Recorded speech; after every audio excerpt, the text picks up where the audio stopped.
everybody, to the Write or Die Show. I am your host, Randi-lee. On today's episode, our guest is Haley Kilgour, and I'm really excited to talk to her. We have a lot of laughs during the interview, so enjoy. So thank you, Haley, for being on the show. No, thank you for having me. I'm happy to be here. Awesome. I'm so excited to jump in. Tell us a little bit about yourself. Well, I'm a marine biologist, but I'm also a fantasy author. So two things that kind of don't go together. It makes life interesting. Oh, that's my favorite, is when things don't go together, but you still love both of them. Yeah. Okay, so how did you get into marine biology? For that one, I blame Steve Irwin. I grew up watching Crocodile Hunter, and I loved animals. So I was just like, yeah, I want to go play with all the animals. And I thought for a while, yeah, I'll be a vet. And then I realized that it involved euthanasia. So I was just like, ooh, yeah, no. And then, I kind of, as I got older, realized marine biology would be fun. I like fish. So it kind of just went that route, and I've played with lots of different fields of marine biology. I'm still playing with them, but yeah, that's kind of how I ended up in the field. That's so cool. I love it. So you get to play with various fish all day? Not all day, not with my current job. With my current job, I'm a hydrologist, but I did used to play with dolphins and sea lions. I played with sharks. I've done all sorts of crazy stuff. Oh, that would be so much fun. We swam with the dolphins on our last vacation, and it was so cool. As someone who swam with them every day, it's something I never need to repeat. Well, I only went the one time, so I might want to. Yeah. I mean, they're so awesome. I still want to scuba dive with a wild pod one day, but going to parks and doing it, I'm like, nah, I got paid to do that. I'm okay. Well, yeah, exactly. It's a totally different experience. Yeah. Well, I'm learning how to scuba dive right now. So when we go on our next vacation, I can do it. It's so fun. I love scuba diving. I've spent way too much time underwater. Oh, I cannot wait to do it. I started on 2 vacations ago. We did snorkeling, and this is so much fun. And then on the last one, we met somebody who was a scuba diver, and she's telling us how fun it is and showing me pictures. And I'm like, oh, yes. Do it. It's so worth it. It's not something everyone enjoys, but for those who do enjoy doing that kind of stuff, it's well worth every penny. Yeah, my husband doesn't plan to join me. He's like, you go have fun, honey. I'll sit on the beach and just hang out here. Whatever, I'm going. Peace out. All right. So now that we know a little bit about you, and that is so cool, let's dive down into your mental health. All righty. So tell us, when did you start feeling, I guess a little bit different is a nice way to put it. So the first major one was I have horrible ADHD. Like as a kid, it's not abated in the slightly like most people have. So, even when I was really little, my parents always noticed like I was always bouncing off the wall. Started getting into middle school, like, okay, we need to medicate her, and it actually helps. But after I published my book last May, I actually started noticing I was having some anxiety, just because you spend so much time writing a book, and you're just like, yeah, I'm going to be the next J.K. Rowling, and it's going to take off. And then that doesn't happen. Yeah. And it's so disappointing. You feel like, God, I did something wrong, or it's not good. And then, you got your family who's just like expecting the same thing. And they're still proud of you, but like they're disappointed it's not taking off like everyone thought it would. So it just you just get a lot of anxiety, and you're just like, and it sometimes gets hard. It definitely had its moments where it's just like, this sucks, Yeah. So did you ever consider not ever writing again because of the anxiety? No. Well, that's good. My characters refuse to shut up until I write their stories. I kind of don't get a choice. It's either I go crazy one way or go crazy the other way, and it's just kind of lesser of two evils. Plus, writing's just a lot of fun. It's a creative outlet. I mean, I enjoy it. So. Oh, I love it too. I've got a list of stories. Actually, I was walking the dogs this morning, and when I walk the dogs, I often will call my aunt because she's still off. Well, she's laid off now because where she worked is closed from COVID. And we were actually talking about Meredith's triumphs, because she had just watched that interview with Teresa, and we were talking, and she goes, what about, because I'm writing horror stories right now. What about somebody who eats so much and the stomach explodes? And I'm like, oh, that would make a good story, like a horror story, obviously, not a real life story. Like, you got to email me. And now all my brain is thinking is, oh yeah, I could do this. So I totally get it. Like when you have that idea or those characters, and like, you need to do this now. No waiting. Sorry, no rest. I have a lot of characters like that. It makes life very interesting. Yeah, I love it. Who is your favorite character? People ask me this, and it's just sometimes like, I love them all. They're all my babies. And it's a matter of which one is being the least disruptive at a certain time kind of thing. You know, they each have their pros and cons and different things that make me love them. See, I can't choose it. It's like asking it's like asking a mother to choose which child is your favorite. I'm sure a lot of mothers are sitting there like, internally, yes, I can answer this. But no. But I would always tell the kids if they ask that, I go, who hasn't bugged me recently? Because you win in this moment. Ask me again in an hour and it might change. It's pretty much like that, yeah. Yeah, that's hilarious. So your characters are very much like your children then. Yeah, I've spent a little too much time with them. They're kind of like my children. They misbehave like children, and sounds like they get into some fun adventures. And I'm looking forward to actually reading. I haven't actually started yet because I just finished the last book. But I am looking forward to diving in there, especially knowing that your characters get into trouble, I suppose. Oh, it's troublemakers. Because they have to get into trouble. So you talked about when you were younger, right? And you had some serious ADHD, and your parents obviously recognize that too. And you said that medication helped. Are you still on ADHD medication, or were you able to come off? No, I'm still on it. I did try to come off when I was in undergrad, and it went disastrously. My brain's not really designed to function in a manner that's productive most of the time.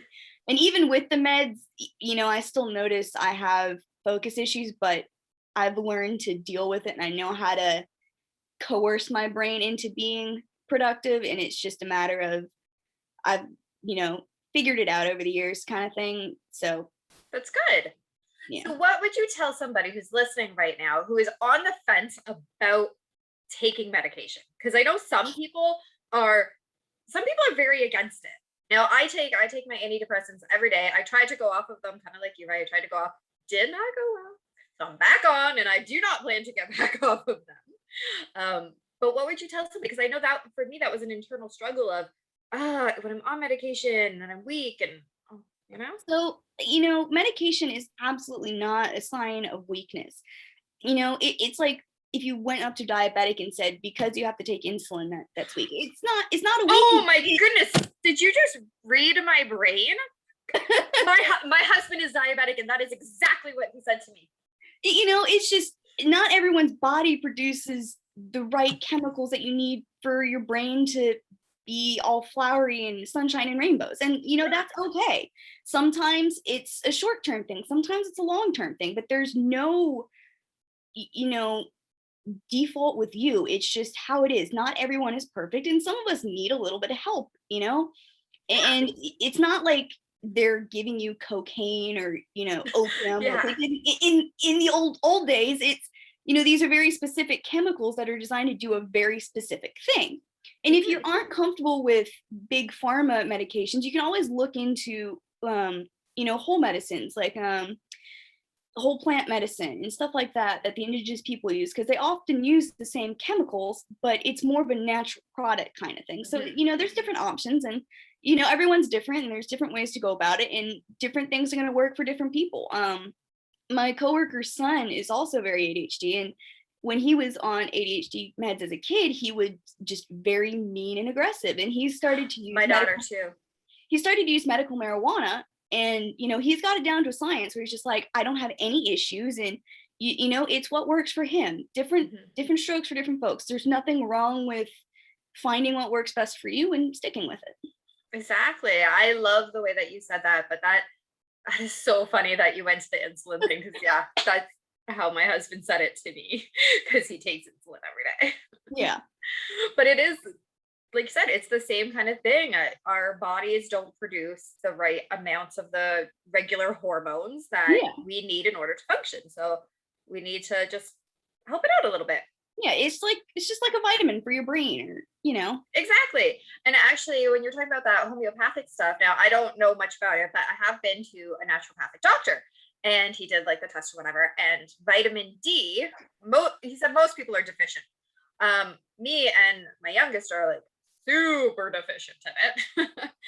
And he was explaining how vitamin D, so for those of you that don't know, vitamin D often comes from the sun.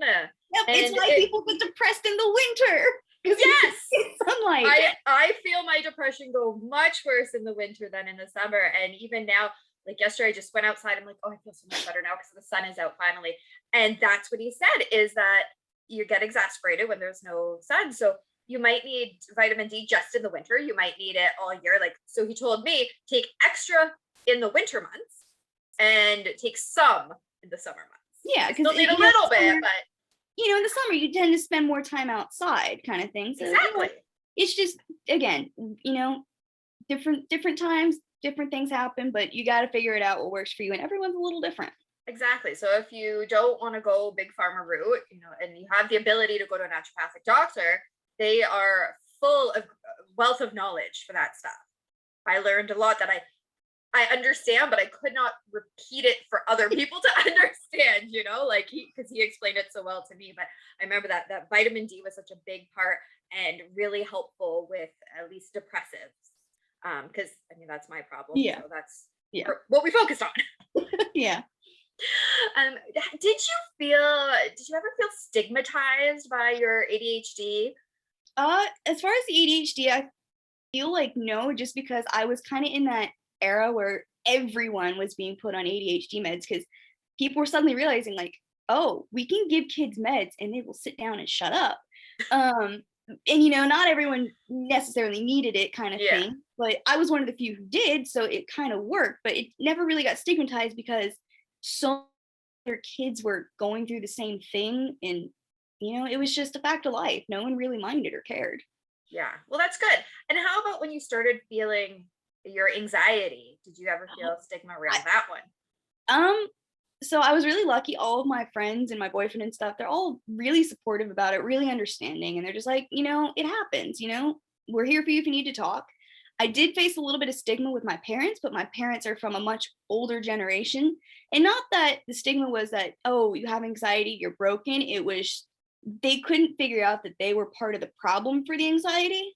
Okay. So that's kind of where the stigma came in. They were trying to say it's every other thing that's giving you this anxiety, where I'm most likely to have a panic attack when dealing with my parents. And I love them to death, but just we're a family of very different and loud personalities. So sometimes it's just, I just sit there and you're just like, oh God. And it's just like, spend 5 minutes with each other without fighting. It's one of those things. And I'm the oddball in the family. So it's just like, again, the stigma more so came from the fact that they just couldn't realize they were a big part of the issue, and they tried to shift it elsewhere and wouldn't listen to what I was saying. Like, hey, it's a lot of you guys that are causing this. It's not entirely you, but they just didn't want to listen to that, and that's more so where that stigma came in. But they were, supportive, like, tell us what you need us to do. We don't like seeing you upset like this. Yeah. So it wasn't a bad stigma. It was just it's not our fault kind of stigma. Okay. And how is it that they heightened your anxiety? Like, what part did they play? It was just, I've always been nervous around my family, because it's just, again, we're loud personalities and we clash a lot, and those clashes just tend to make me anxious, because it's just constant. So I'm always, am I stepping on toes? Am I saying the right thing? Is this going to cause a fight? And so just for years and years and years of whenever those interactions happen and just being on edge, it just kind of built up. Whereas, with my friends, okay, I worry about sometimes stepping on toes, but it's not nearly to the extreme it is with my family. Okay, that makes sense. Yeah. Did you ever go to therapy for it? Not therapy, but because they're so sporadic, just it's mostly when I'm with family kind of thing that it starts to Okay. get to me. So, but it's just like, I kind of know what those causes are. So it's just like, I have a good panic attack cry and then I'm fine. It's just kind of like it builds up and it's just gotta come out and then, okay, we're good. Situation's been dealt with. I had a cry. Now I can be logical about it. So that's just kind of how I process it.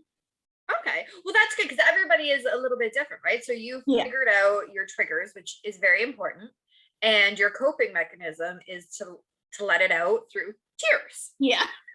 And that's great. What other coping skills do you use? I do try to talk to my boyfriend, when I'm starting to feel anxious, like, okay, I'm having, this anxiety, I need to talk. And that sometimes helps. Other times through writing, that's another way I get some of that anxiety out. And sometimes just screw it, I'm gonna go take a walk in the Everglades. I'll see you in a couple hours. Just, being by myself just tends to bring me back to center. Okay. And nature is so Oh yeah. refreshing. I love nature. I live in a city, so there's not that much. Like, it's not a huge city. It's not like I live in Toronto, but it's still not like when we're camping and Yeah. the nice woods and all that. Yeah. Like, I always wish I could spend more time diving because that's where I feel the most calm. Like, being underwater, just no one can talk to me. Yes. Like, if I need to talk to you, I'll write it down or hand signals. Yeah. Like, that's always where I feel the most calm. So I tend to be like, I notice I get starting to get anxious and I'm just like, God, I gotta go diving. Yeah. And I'm lucky. I can't wait. I know, and I'm lucky. I live in South Florida, so it's just like, if I want to go diving, it's close. Nice. Yeah. No, I don't have quite the same opportunity there, but that's okay because I plan to go one day back on vacation and go diving. And okay, so what strategies do you use in dealing with your ADHD? So for my ADHD, my brain has a very short window where it's like, yes, focus, I got this. And it's like 20 minutes to an hour. So the way I kind of work with that window is I'll jump between tasks. So if, when I was in school, it was like, okay, chemistry homework for 20 minutes, biology homework for 20 minutes, history homework for 20 minutes, and then 20 minutes of writing, which is fun, or reading a book, just something that's for me. And then repeat that process of just 20-minute increments to an hour. And it looks like it makes everything take longer, but when you're not giving my brain that time to get bored, it's constantly being productive by jumping. So things get done in a timely manner, but albeit in a roundabout fashion. Yeah. Actually, I kind of do the same thing. I don't necessarily always think about it in that way, but generally when I'm sitting down to write or sitting down to a task, I'll usually say, okay, I need to do this for 30 minutes. And then, if I get really into it, then it just keeps going because I'm staying focused. But sometimes I'll be like, maybe 15 minutes in, I'm like, oh, I'm already getting bored, but I really need to get this done. So I've got to at least do 15 more minutes. Then I'll let myself take a break. Yeah. And I've really found that works for my ADHD. Not my sister, I had some troubles too, and she tried that and just, it didn't work for her. Yeah. But, again, different things for different people. That's my strategy for it. It's just, if I don't give my brain the time to get bored, it will always be productive. That's so good that you figured that out. Yeah, we tried the time thing with my youngest. So my youngest has autism, ADHD, and we tried the timer because a lot of people suggest using the timer, and that doesn't really work for him. We tried that, but what worked was we have to do this homework sheet. We'll pick, this one homework sheet. Once this one homework sheet is done, then you can do something else. So this homework sheet might take 5 minutes. It might take 15 minutes, but at least he knows it's this one task. Yeah. Then he can move on, right? So it's similar, but it's not a timed thing. So like I said, everybody's a little bit different. So that's just another way to think about it to maybe use. Yeah. Because we're all about sharing strategies here on the show. Yeah, for sure. Yes. Okay. And what would you tell somebody who is listening right now and they're like, wow, that kind of sounds like me. Like I can't stay focused very long, but they've never truly thought about it or talked to the doctor or anything about it. What would you tell them? Definitely the first thing to do is maybe just do a little bit of research, because there's so many different like, oh, symptoms of ADHD, and no two people have the same symptoms. So it's just do a little bit of research into whatever you're thinking, like, that's me. And then if you're still, like, this really does sound like me, reach out to your doctor. That's what they're there for, and they'll be able to give you a fully informed opinion. Like, yeah, looks like you are maybe ADHD. And, if you want to try whole medicine stuff, or if you want to try other medications, like, we can try that. Or if, it's not really affecting you a lot during your day-to-day life, just maybe keep doing what you're doing. No big deal. Yeah, exactly. Because for some people, it has a huge effect. Like, it must have had a huge effect on your day-to-day life. And for some people, it can be frustrating, but it's not making life difficult per se. Yeah. But there's different levels. So that's a great point, is go research, talk to the doctor, see what's going to work for you. Oh yeah, for sure. I mean, again, that's why doctors are there. They're here to tell us, hey, this is actually what's wrong with you. Thank you for bringing it to my attention. Here's how we're going to fix it. Exactly. Nobody can fix it for you if you don't tell them what it is that you're experiencing, especially things that are internal, right? ADHD is often something you can see. So for some kids, you can see the hyperactivity because they are bouncing around. That's not my kid. So it's actually kind of funny. The very first diagnosis that he got was for ADHD. And then later it turned into the autism, because they're very similar. A lot of the symptoms and signs, they're very similar. But anyway, so the ADHD, when they said, oh, that's what it is, I go, it's not hyper. Like, he's not bouncing around. He's not jumping on the couch. What? He seems to focus fine. Like, when he's an artist, so when he's doing art, he's like super focused. But that's also a symptom because it's hyper focus. Yeah, that's actually something a lot of people miss, is actually the hyper focusing is a weird part of the I don't focus. So yeah, and a lot of people miss that one. I know I hyper focus as well sometimes. There's just like, my boyfriend will come in, he's like, you haven't moved in 6 hours. And she's like, oh crap, I haven't. I need to go. Yeah. And that's, if you don't research or you don't know, you would never, like, I didn't realize it. Yeah. That's a really important one. But the ADHD, when the doctor was explaining it to me and why they used that instead of the ADD, because there is two separate ones. So ADHD, for those that don't know, is attention deficit hyperactivity disorder, where ADD is just attention deficit disorder. So there's different kinds, all kind of under the same umbrella, but they're a little bit different, right? And so I was like, well, maybe it's ADD, but not ADHD. And then they're explaining, well, he might not be jumping around, but he's always moving still. The fingers, he likes to do this all the time. Yeah. Right? Or tapping the feet, fidgeting. So it's there, but it's just to a smaller extent. Yeah. For something that's visual, but it's more that hyper focus and the bouncing around attention span. Yeah. Sounds about right. So it's very different, and it can be very difficult to notice in somebody else unless they're willing to tell you about it. Yeah. Yeah. So was it something that they saw in you, or was it you started talking about it? I think they noticed it and my teachers noticed it. Honestly, I can't remember someone being like, oh yeah, you've got ADHD. I just remember all of a sudden I was on meds. I don't even remember taking meds. I just remember, yeah, I had ADHD and I was taking meds. We were fine. It was just one of those things where it's just, okay, no big deal. It's like a vitamin, right? Like, your parents know that you need it, so here you go, you're gonna take it. Yeah, and I mean, it was really, when I was middle school and stuff, and we first were noticing it, like in the mornings, I was just, holy cow, it was like someone gave me just like spoonfuls of sugar. Oh my. Like, by the time I took those meds, it was just like I calmed down, and we were like going to school, and I'm like calm and stuff, and it was just that drastic of a difference, kind of just like, these are not the same people, this is weird. Yeah. And so did it help you to feel better? Again, I didn't really ever notice the ADHD as a problem. So it made me feel better. It just I kind of don't remember the before and the after. I just, oh, okay. Yeah. So you did mention at one point though, that you came off of them and that it didn't work well. Yeah. So how did you feel when you were off of them, and what was your what happened to make your decision to go back on them? The decision to go back on them was actually correlated to grades, like drastically. Like they dropped, and it was just like, Oh.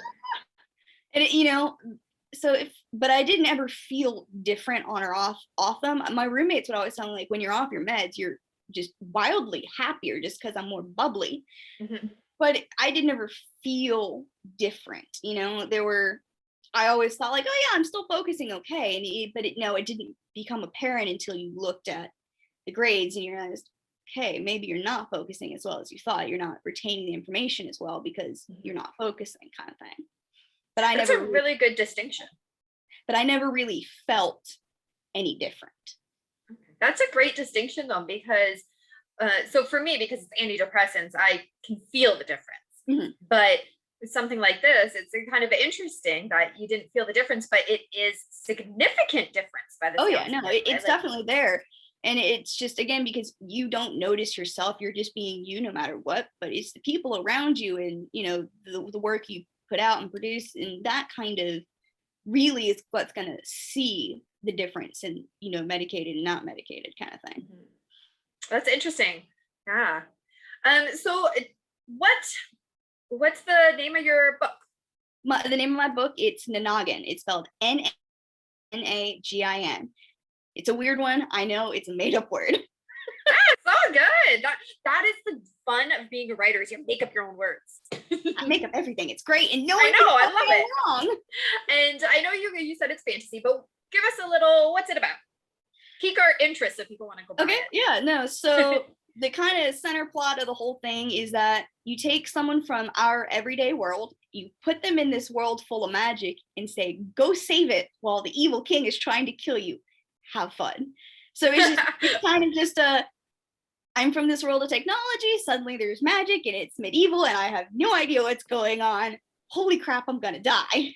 So it's just kind of that, and it follows it's multiple perspectives. So it also follows the characters that are affected by the main character, whose name is Keegan, who's in this world, and how they deal with the changes, and how they all kind of go towards defeating the evil king kind of thing. Oh, nice. It sounds like a fun adventure. I mean, I had fun writing it. I hope people have fun reading it. Excellent. And where can they find it? You can find it pretty much anywhere that sells books. Amazon, Barnes & Nobles, Target, Walmart, anywhere. It's there. I promise You'll find it. You can also buy it straight from the publisher on rockhillpublishing.com. Excellent. And I will put those links in the description below, so it is easy to find. And where can people follow you? You on social media? I am. So you can follow me on Facebook as HC Kilgour. I'm going to tell you this now. I'm rarely on Facebook. I spend most of my time on Instagram. And there you can find me as _HC Kilgour. If you can't tell, there's kind of a theme for my social media. It's all pretty easy. It's just my name for the most part. Perfect. And again, those links in the description. So make sure that you give Haley some love and follow her. Apparently on Instagram, it's a little better, but like her on Facebook too. Yeah. Thank you so much. Is there any last comments that you want to share with anybody? Yeah. If anyone out there feels like they're struggling with ADHD or any kind of anxiety, I know I'm an author and a marine biologist, but you can reach out to me and I will do my best to be there as support or point you in the right direction to something. If you've got questions about publishing and you're an aspiring author, again, feel free to reach out to me.